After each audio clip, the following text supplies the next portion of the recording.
Hi friends, TNBSC Group 2 TET exam preparation பண்ணுறவங்களுக்கான Tamil வீடியோவில் இந்த வீடியோவில் என்ன பார்க்க போகிறோம்னா 11வது வகுப்பு இயல் 2ல் இருந்து ஒரு 28 வினாக்கள் பார்க்க போகிறோம். சரியாமா? 11வது வகுப்பு தமிழில் இருந்து.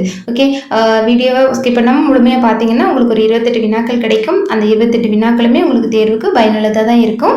அதனால் வீடியோ ஸ்கிப் பண்ணாமல் முழுமையாக பாருங்கள். ஸோ வேகமாக நம்ம வீடியோக்குள்ளே போகலாம். ஃபர்ஸ்ட் கொஸ்டின் பார்க்கலாமா? ஏழைகளின் கற்பக விருட்சம் என்று அழைக்கப்படும் மரம் எது? ஏழைகளின் கற்பக விருட்சம் என்று அழைக்கப்படும் மரம். இது இயற்கை வேளாண்மை சார்ந்த ஒரு பாடப்பகுதி. இந்த லெசன் ஃபுல்லாமே இயற்கை, மலை அதை பற்றி தான் இருக்கும். சரியாமா? அப்போ ஏழைகளின் கற்பக விருட்சம் என்று அழைக்கப்படும் மரம் என்னன்னு பார்த்தீங்கன்னா பனை மரம். சரியாமா? இது ஏழைகளின் கற்பக விருட்சம் என்று அழைக்கப்படக்கூடிய மரம் பனை மரம். பனை மரத்திலிருந்து அதனுடைய ஓலை, அதனுடைய கம்பு, வீடுகிட்ட, அதுக்கப்புறம் பதநீர், கருப்பட்டி, பனங்கற்கண்டு, இது தவிர அதனுடைய மண்ணரிப்பை தடுக்குது. இந்த மாதிரி நிறைய நன்மைகள் பனை மரத்திலிருந்து கிடைக்கு. ஓகே, அடுத்த வினா போகலாமா? ஒற்றை வைக்கோல் புரட்சி என்னும் நூலோடு தொடர்புடையவர் யார்? ஒற்றை வைக்கோல் புரட்சி அப்படின்னா இது ஒரு ஒன்றில் நம்ம இயற்கை வேளாண்மை தொடர்புடைய ஒரு புத்தகம் தான். சரியாமா? ஒற்றை வைக்கோல் புரட்சி அப்படிங்கிறது ஒரு நூல். இது எந்த வருடம் வெளிவந்தது அப்படின்னா 1978 வெளிவந்திருக்கு. சரியாமா? ஜப்பான் நாட்டை சார்ந்தவர் தான் வெளியிட்டிருக்காரு. ஆசிரியர் அப்போ நீங்களே கெஸ் பண்ணியிருப்பீங்க. ஆசிரியர் யார் அப்படின்னு சொன்னால் மசானா புகோகோ. மசானா புகோகோ இவர் ஜப்பான் நாட்டை சார்ந்தவர். 1978 ஒற்றை வைக்கோல் புரட்சி அப்படிங்கக்கூடிய ஒரு நூலை வெளியிட்டிருக்காரு. இந்த நூலினுடைய சிறப்பு என்ன அப்படின்னா இயற்கை வேளாண்மையில நம்ம ஒரு தடவை அறுவடை செஞ்சதுக்கப்புறம் அந்த வைக்கோலை வயல்ல போட்டு மக்க செய்து அதுக்கப்புறமா அடுத்து பயிரிட்டோம் அப்படின்னா அது நல்ல ஒரு தொழு உரமாக கிடைக்கும் அப்படிங்கிறத இதனுடைய கூற்று. சரி, அடுத்த வினா போலாம். இயற்கை வேளாண்மையோடு தொடர்பில்லாத கூற்றினை கண்டறிக.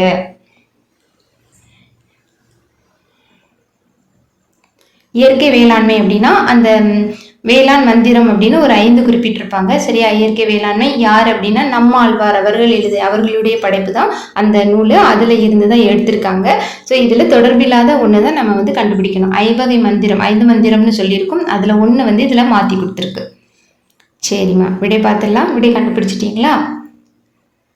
விடை பார்த்துடலாமா? விடை என்ன அப்படின்னா கலப்பு உயர் வகை நெல் சாகுபடி. கலப்பினமே இல்லாம இயற்கையா இருக்கக்கூடிய நெல்லையே நம்ம அதிக மகசூல் தர மாதிரி விளைச்சல் பண்ணணும் அப்படிங்கிறது தான் இயற்கை வேளாண்மை அப்படிங்கிறது.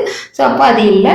இன்னொன்று 5வது என்ன அப்படின்னா ஒட்டுவிதை இல்லாமல் உயர் விளைச்சல். இதுதான் அது 4வதுக்குள்ளது. ஆனால் இங்கே மாற்றி கொடுத்துருக்கு. சரியா? அதுதான் தவறானது. அடுத்த வினா பார்த்துடலாம். ஆற்றில் நீர் புரளும் கரையெல்லாம் நெடுமரங்கள் கரைகின்ற பறவை குரல்கள் என அழகிய பெரியவன் கூறும் பறவை எது? இதுலயே நமக்கு 2 வகையா வினாக்கள் இருக்கு இல்லையாமா? ஆற்றில் நீர் புரளும் கரையெல்லாம் நெடுமரங்கள் கரைகின்ற பறவை குரல்கள் என்று பாடியவர் யார் அப்படின்னு கேட்டா என்னது? அழகிய பெரியவன்.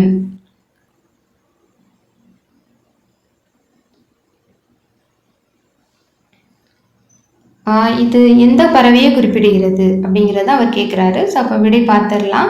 ஆற்றில் கரைகின்ற நீர் புரளும் கரையெல்லாம் கரைகின்றன்னு சொன்னோடனே நம்ம காகம்னு நினச்சிக்குவோம். இல்லை, தூக்கணாங்குருவி. சரியாமா? தூக்கணாங்குருவி. இன்னொன்று என்ன சொல்லியிருப்பார் அப்படின்னா மூங்கில் கிளையமர்ந்து சுழித்தோடும் நீருடன் பாடிக்கொண்டிருக்கும் சிட்டுகள் ஏதிலி குருவிகள் அப்படின்னு சொல்லியிருப்பாரு. ஏன் சிட்டுகள் ஏதிலி குருவிகள் அப்படின்னா அவர்களுக்கு ஒரு வாழ்றதுக்கு நிலையான இடம் இல்லாமல் போயிருச்சு இப்போ அப்படிங்கிறத அதனுடைய பொருள். நம்ம எல்லாருக்குமே தெரிஞ்சதான் உலக சிட்டுக்குருவிகள் நாள் மார்ச் 20. சரியா? மார்ச் 20 தான் உலக சிட்டுக்குருவிகள் நாள். அடுத்தது அழகிய பெரியவன். இவருடைய இயற்பெயர் அரவிந்தன். இவர் எங்க பிறந்திருக்கார் அப்படின்னா வேலூர் மாவட்டம் பேரணாம்பேட்டை. ஓகே, இதெல்லாம் அவருடைய ஆசிரியர் குறிப்புகள். அடுத்த வினா பார்த்துடலாம்.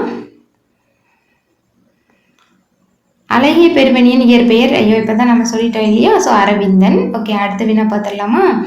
தவறான இணையை கண்டறி. இது எல்லாமே அழகிய பெரியவன் அவர்களினுடைய படைப்புகள் தான். ஸோ இதுல ஒன்று மட்டும் மாற்றி இருக்குது. அதாவது நாடகம், கட்டுரை தொகுப்பு, சிறுகதை தொகுப்பு, புதினம். உனக்கும் எனக்குமான சொல், மீள்கோடம், நெறிக்கட்டு, தகப்பன் கொடி.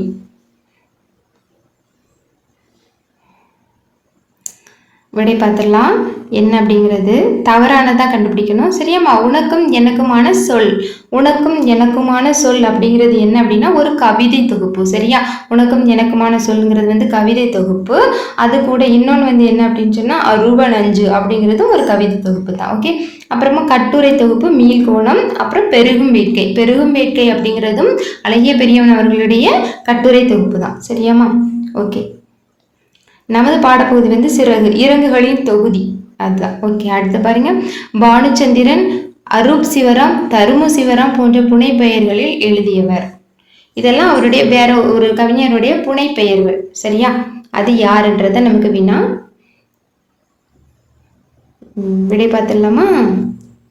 விடை என்ன அப்படின்னா சிவராமலிங்கம். சரியா? சிவராமலிங்கம் அவர்களுடைய புனை பெயர்கள் தான் பானுச்சந்திரன் அனூப் சிவராம் தருமு சிவராம் போன்ற பெயர்கள். அப்புறம் பாருங்க.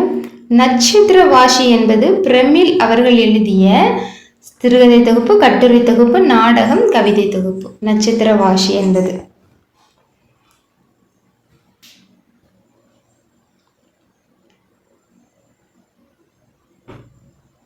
ஓகே. விடை பார்த்துடலாமா? என்ன அப்படின்னா நாடகம். சரியா? நட்சத்திரவாசி அப்படிங்கிறது ஒரு நாடகம். இவருடைய கட்டுரை வந்து என்ன அப்படின்னு சொன்னால் வெயிலும் நிழலும். ஓகே. சிவராமலிங்கம் அவரை தான் வந்து பிரமிழ்ங்கிற பேரில் வந்து அவரை சொல்கிறாங்க. பிரமிழ் அவர் தான் பானுச்சந்திரன் அரூப் சிவராம் தருமு சிவராம் இந்த மாதிரி பேரில் எழுதியிருப்பார். சிறுகதை தொகுப்பு எழுதியிருப்பார். அந்த சிறுகதை தொகுப்பு வந்து என்ன அப்படின்னா நட்சத்திரவாசி. ஓகேவாம்மா? ஓகே. சாரி நட்சத்திரவாசிங்கிறது நாடகம். கட்டுரை தொகுப்பு தான் வந்து வயலும் நிழலும். வங்காபுரி ராஜா தான் சிறுகதை தொகுப்பு. ஓகே. அடுத்த வினா போயிடலாமா? அப்புறம் பாருங்க. இது வந்து பாடல் வரி கொடுத்து நம்ம பொருள் கண்டுபிடிக்கிறது. மலரில் ஆரளி இந்துளம் பாடும் மடை இடங்கனி வந்துளம் ஆடும் சலசவாவியில் செங்கல் பயம் பாயும். இது பொருள் கண்டுபிடிக்கணும். ஆரளினா என்ன, இடங்கனினா என்ன, உளம்னா என்ன, சலசவாவினா என்ன, இந்த நாலுமே இதில் இருக்குது. நாளினுடைய பொருளும் நம்ம கண்டுபிடிக்கணும். ஆரளினா வந்து என்ன, இடங்கனினா என்ன, நல்லா பார்த்துக்கோங்க, நோட் பண்ணிக்கோங்க.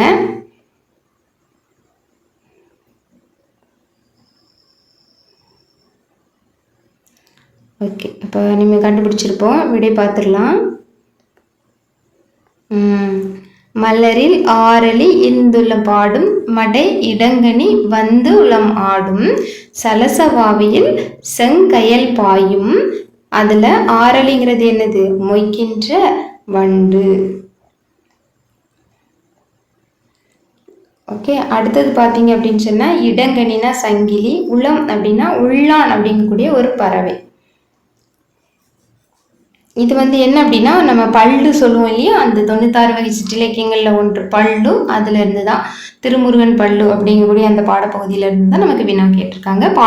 பாடல் கொடுத்து இது எந்த நூலில் இடம்பெற்றுள்ளது அப்படின்னு கேட்கலாம். சரியாமா? அப்படி இருந்ததுன்னா திருமலை முருகன் பல்லு. இதனுடைய பாடல் வந்து திருமுருகன் மலை பல்லு. இது வந்து ஆசிரியர் யாருன்னா பெரியவன் கவிராயர். சரியா? ஓகே. பொருள் பார்த்துக்கோங்க. அடுத்த வினா பார்த்துடலாமா?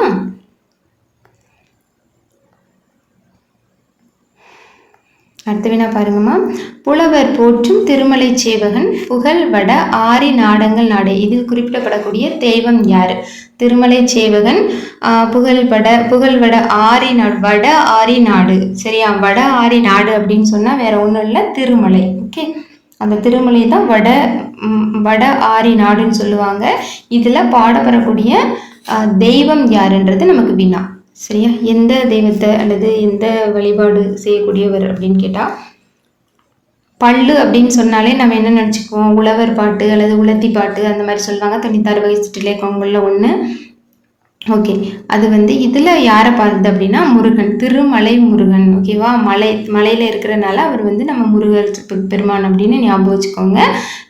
எங்கே வட ஆரி நாடுங்கிறது திருமலையில் இருக்கக்கூடியது. சரியா? ஓகே. அடுத்த வினா பார்த்துடலாம். அழிவுலாம் கொன்றை சூடும் குற்றால தென்னையன் தென் ஆரி நாடே. இதில் வந்து தென் ஆரி நாடுங்கிறது என்ன? வட ஆரி நாடுங்கிறது திருமலை சொல்லிட்டோம். ஸோ தென் ஆரி நாடுன்னு என்ன? இதில் வந்து கொஸ்டினில் நமக்கு விடை இருக்குது. ஈஸியாக தெரிஞ்சவங்களுக்கு தெரிஞ்சிடும், ஆன்சர் எழுதிடுவீங்க. படிக்காதவங்களுக்கு கொஞ்சம் குழப்பம் இல்லையா? குற்றாலம் தான் இதனுடைய விடை. சரியாமா? தென் ஆரி நாடு அப்படின்னா குற்றாலம். குற்றாலநாதரை இந்த வரியில குறிப்பிட்டிருப்பார். குற்றாலநாதர் அப்படிங்கிறது யார்? சரி, அப்புறம் பாருங்க, குற்றாலநாதர் அப்படிங்கிறது வேற யாரும் இல்லை, நம்ம சிவபெருமான். ஓகே, அப்புறம் பாருங்க, செங்கையல். செங்கையல் சரியான புணர்ச்சி விதி எழுதி பாருங்க. பிரித்து பார்த்தீங்கன்னா செம்மை கூட்டல் கயல், அப்போ மையி இல்லாமல் போயிடுச்சு. ஸோ என்ன போயிடுச்சு? ஈறு போதல், இடையில இருக்கக்கூடியது போயிடுச்சு. ஸோ செம் கூட்டல் கயல்னு இருக்கும். ஆனால் இங்கே இம்மை இல்லை, அதனால என்னது? முன்னின்றமை திரிந்துருச்சு. ஸோ அப்போ விடை வந்து ஈறு போதல் மற்றும் முன்னின்றமை தெரிதல்.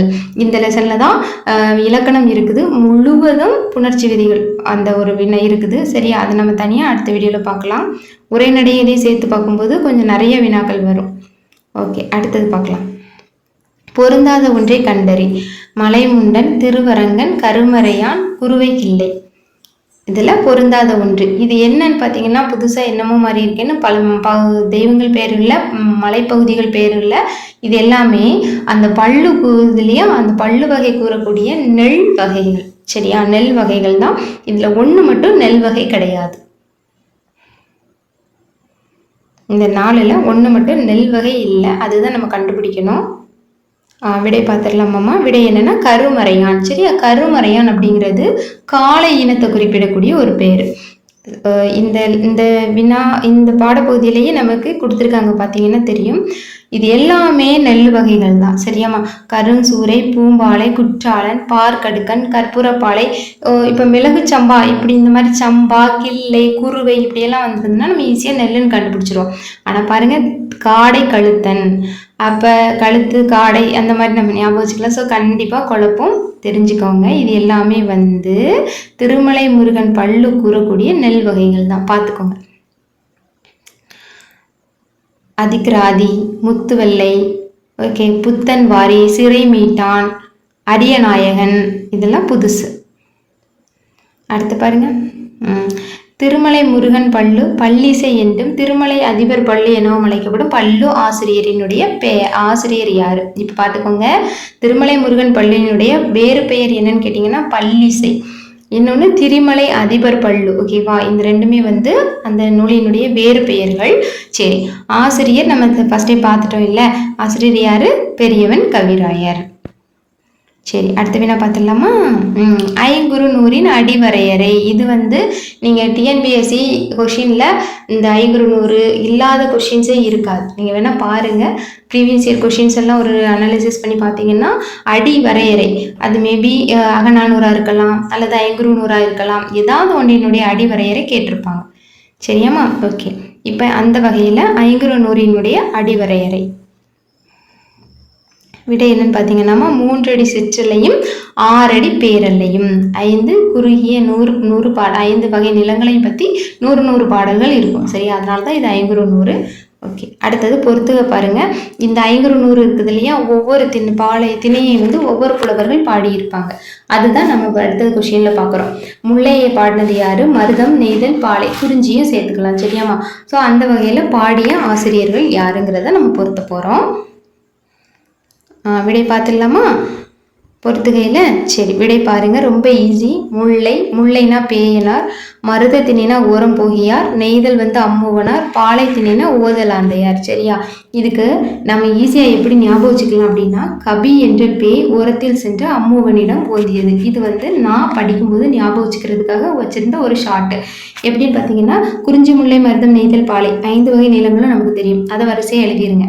கபி அப்படின்னா கபிலர், குறிஞ்சி கபிலர். பேய் அப்படின்னா முல்லை 2வது முல்லை தானே வரும், முல்லைக்கு பேயனார். அப்புறம் மருதம்ங்கிறது ஓரம் போகியார், ஸோ ஓரத்தில்.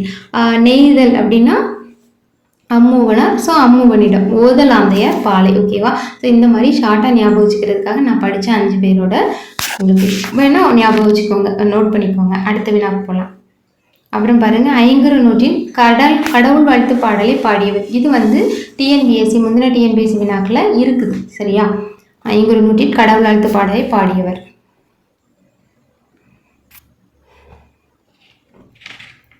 யானைக்கட்ட, மாந்தர், இளஞ்சோலை, பெருஞ்சோலை, அப்புறம் குளத்துறை, முத்தி, குடல், பாரல்படி, பெருந்தேவினார், அம்மோகனார். சரி, அப்போ விடை பார்த்துடலாமா? கடவுள் வாழ்த்து பாடலை பாடியவர் விடை யாருன்னு பார்த்தீங்கன்னா பாரதம் பாடிய பெருந்தேவனார். சரியாமா? பாரதம் பாடிய பெருந்தேவனார் தான் என்னது இதனுடைய கடவுள் வாழ்த்து பாடலை பாடியவர் ஐங்குறுநூறு. சரி, அப்போ இந்த யானை கட்சை மாந்தரஞ்சேலிரும் பொறை இவர் யாரு அப்படின்னு பார்த்தீங்கன்னா தொகுப்பித்தவர். ஓகே, தொகுத்தவர் புலத்துறை முற்றிய கூடலூர்கிறார். மாந்தரஞ்சேலிரும்போரை வந்து யாரு? தொகுத்தவர். தொகுப்பித்தவர் தான் வந்து யானை கட்சை மாந்தரஞ்சேரல் எல்லும்பொறை அப்படிங்கிறவர். அடுத்தது பாரதம் பாடிய பெருந்தேவனார் தான் வந்து கடவுள் வாழ்த்து பாடியவர். சரியா? அடுத்த வினா பார்க்கலாமா?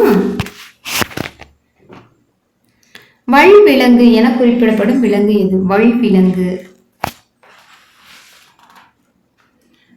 வல்விலங்கு என குறிப்பிடப்படும் விலங்கு என்ன அப்படின்னு பார்த்தீங்கன்னா இதுவும் வேற எதுவும் இல்லை, யானை தான். சரியாமா? ஸோ யானைக்கு நம்ம நிகண்டுகளில் யானைக்கு நிறைய பேர் இருக்கு, அதையும் நமக்கு கொடுத்துருக்காங்க, பார்த்துக்கோங்க.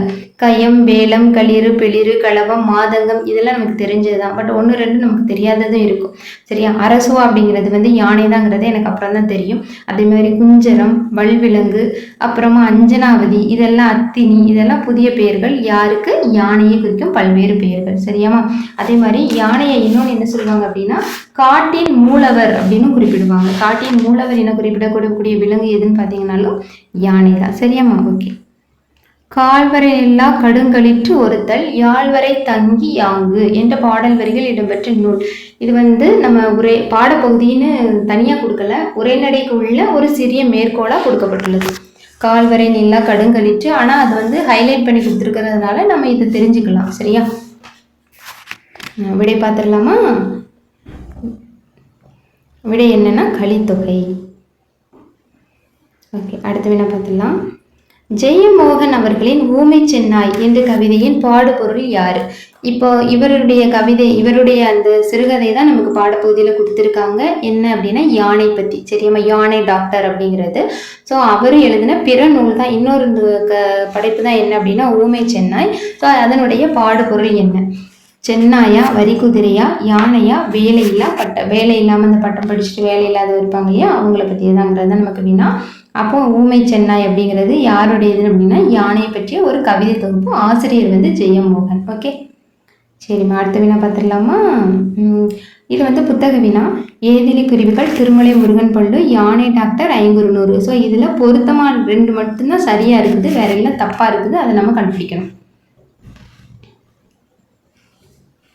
ஐங்குறுநூறுங்கிறது புது கவிதை இல்லை, நமக்கு தெரியும் இல்லையா? திருமலை முருகன் பள்ளுங்கிறதும் சிறுகதை கிடையாது. சரி, அது 96 வகை சிற்றிலக்கியங்கள் ஒன்று. ஏதிலி குருவிகள் அப்படிங்கிறது வந்து மரபு கவிதை இல்லை இல்லையா? அப்போ இதில் ஆன்சர் என்ன அப்படின்னு பார்த்தீங்கன்னா யானை டாக்டர், அதுதான் வந்து குறும்புதினம். இது மட்டும்தான் சரியானது. அடுத்தது பாருங்க. மண்ணுக்கு வளம் சேர்ப்பனவாக குறிப்பிடப்படுவது எதெல்லாம்? மண்புழு, ஊடுபயிர், இயற்கை உரங்கள் அல்லது இவை 3? மண்ணுக்கு வளம் சேர்ப்பது. விடை கண்டுபிடிச்சிட்டிங்களாமா? இவை 3மே தான். ஓகே, அடுத்தது பாருங்க. வான் பொய்த்தது என்ற சொற்றொடர் உணர்த்தும் மறைமுக பொருள். வான் பொய்த்தது என்ற சொற்றொடர் உணர்த்தும் மறைமுக பொருள் என்ன? அப்போ இதிலே நம்ம தெரிஞ்சிடும். இதெல்லாம் ரொம்ப படிக்க வேண்டியது இல்லை. பார்த்தீங்களா? புக் கொஷின் ரொம்ப ஈஸியாக தான் இருக்குது, ஆனால் அப்படியே கேட்பாங்க அப்படின்னு எதிர்பார்க்க முடியாது. 1 2 கொஷின் கேட்பாங்க. மழை பெய்யவில்லை. அப்புறம் பாருங்க. கருப்பட்டி, பனங்கற்கண்டு போன்றவை மதிப்பு கூட்டு பொருட்கள் அல்லது நேரடி பொருட்கள்? இதில் ஒன்று தான் சரியாக இருக்க முடியும் இல்லையா? மதிப்பு கூட்டு பொருட்கள்னால் வேற ஒன்றும் இல்லை, அதில் இருந்து நமக்கு கிடைக்கிற பொருட்கள். அதை நம்ம வேறு வகையாக பயன்படுத்தி கொண்டு வரலாம். இப்போ தேங்காய் கிடைக்கும் அப்படின்னா அது வந்து நேரடியாக கிடைக்கக்கூடிய பொருள். அதுவே அந்த தேங்காய் நாரிலிருந்து நம்ம கயிறு திரிக்கிறோம் இல்லையா, அது வந்து மதிப்பு கூட்டப்பட்ட பொருள். நம்ம அதை பயன்படுத்துகிறோம் வேற ஒரு நிலைக்கு, அப்போ நமக்கு அதிகமான அளவுக்கு பயனுள்ளதாகவும் கிடைக்குது. ஸோ அந்த மாதிரி வர்றது தான் மதிப்பு கூட்டு பொருட்கள். அப்போ இதில் எது சரிங்கிறத நம்ம கண்டுபிடிக்கணும். மட்டும்தான் சரி. சரியாமா? கருப்பட்டி, பனங்கற்கண்டு எல்லாம் வந்து மதிப்பு கூட்டப்பட்ட பொருட்கள். நேரடி பொருள்கள்னால் பனை ஓலை, பதநீர், இதெல்லாம் நேரடியாக நமக்கு கிடைக்கிறது. அப்புறம் பாருங்க. பிழையான தொடரை கண்டறிக. இதில் 1 மட்டும் தவறு. பதநீரிலிருந்து பனங்கற்கண்டு, கருப்பட்டி போன்றவற்றை தயாரிக்கின்றனர். ஏதிலி குருவிகள் என்பது வாழ்வதற்கான சூழல் கிடைக்காத குருவிகளாகும். குறைந்த எட்டுத்தொகை அடிகளை உடையது. இல்லை, எட்டுத்தொகை 500க்கு நம்ம அடிவரையறை பார்த்துட்டோம், 3லிருந்து 6. ஸோ யானைகளால் வெகு தொலைவில் உள்ள நீரினை வாசம் மூலம் அறிய முடியும். இப்போ இதில் நம்ம எது வந்து தவறுங்கிறத கண்டுபிடிக்கணும். சரியாம்மா? சரி, அப்போ விடை என்ன? நானே சொல்லிட்டேன். குறைந்த எட்டுத்தொகை அடிகளை உடையது 500 இல்லை. சரியா? ஓகே, வேற எல்லாமே கரெக்டு தான். அடுத்த வினா பார்த்தலாமா? கண்டிப்பாக ஒரு மொழிபெயர்ப்பு இருக்கும். ஸோ இதுலேயும் நம்ம ஒரு மொழிபெயர்ப்பு பார்க்கலாம். செல் சீட்ஸ் என்பதன் சரியான தமிழாக்கம். செல் சீட்ஸ். செல் சீட்ஸ் அப்படின்னா அது வந்து ஒட்டு விதை. சரியா? ஒட்டு விதை தான் அதனுடைய சரியான தமிழாக்கம். அடுத்த வினா பார்த்துடலாம். உலை உலை உலை லை. சரியா? சரியான வேறுபாடு கண்டுபிடிக்கணும். இந்த மாதிரி நிறைய வார்த்தைகள் நமக்கு புக்கில் கொடுத்துருக்காங்க. நம்ம ஒவ்வொரு ஒன்று மட்டும் பார்க்குறோம். அதே மாதிரி நிறைய கொடுத்துருக்காங்க. ஒவ்வொரு வீடியோலையும் ஒன்று ஒன்றா பார்த்துக்கலாம். கொஷினை நல்லா ரீட் பண்ணிங்கன்னா நீங்கள் ஆன்சர் கண்டுபிடிச்சிடலாம். இதில் ல ல ல அந்த மையங்கிலி பிள்ளைகளை கண்டுபிடிக்க போகிறோம்.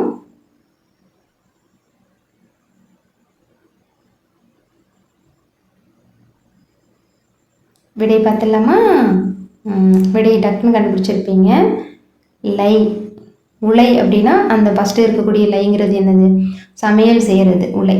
உலை அப்படின்னு சொன்னால் அந்த நம்ம வந்து மன உளைச்சல் அப்படி சொல்லுவோம்ல, அது. உலை அப்படின்னா வேலை செய்கிறது. அப்போ விடை என்ன? டி தான் ஆன்சர். சரியா? அடுத்த கொஸ்டின் பார்க்கலாமா?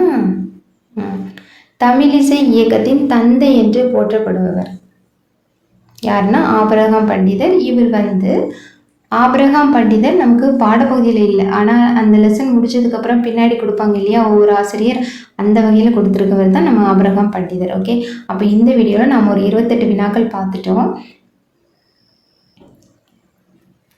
வீடியோவை ஸ்கிப் பண்ணாமல் முழுமையாக பார்த்த எல்லாருக்குமே முதல்ல ரொம்ப நன்றி ஃப்ரெண்ட்ஸ். நீங்கள் எல்லாருமே ரொம்ப தீவிரமாக படிச்சுட்டு இருப்பீங்க. உங்கள் எல்லாருக்குமே வாழ்த்துக்கள். அட் த சேம் டைம் நீங்கள் நல்லாவே தரவாக படித்தா மட்டும் பத்தாது, திருப்பி திருப்பி ரிவிஷன் பண்ணுங்கள். அப்போ தான் நமக்கு மறக்காது, கன்ஃபியூஸ் ஆகாது. நாம் அடுத்த வீடியோவில் இன்னும் அடுத்த இயலில் இருந்து ஒரு 25 வினாக்கள் பார்க்கலாம். சரியா? உங்களுக்கு இந்த வீடியோ கண்டிப்பாக பயனுள்ளதாக தான் இருந்திருக்கும். அப்படி நீங்கள் ஃபீல் பண்ணீங்க அப்படின்னா மறக்காமல் ஒரு லைக் பண்ணுங்கள். உங்கள் ஃப்ரெண்ட்ஸ் யாருக்காவது யூஸ் ஆகும்னு நினச்சிங்கன்னா ஷேர் பண்ணுங்கள். உங்களுக்கு பிடிச்சிருந்தா லைக் பண்ணுங்கள், பிடிக்கலன்னா டிஸ்லைக் பண்ணுங்கள். இல்லை வேறு ஏதாவது கமெண்ட்ஸ் கொடுக்கனாலும் கொடுங்க. நீங்கள் ஒரு லைக் கொடுத்தீங்க அப்படின்னா நமக்கும் அடுத்த கொஷின்ஸ் போடுறதுக்கு படிக்கிறதுக்கு எனக்கும் ஒரு உந்துதலாக இருக்கும். மறக்காம நம்ம சேனலை சப்ஸ்கிரைப் பண்ணுங்கள். நம்ம அடுத்த வீடியோவில் அடுத்த ஒரு 25 வினாக்களோட பார்க்கலாம். Bye bye.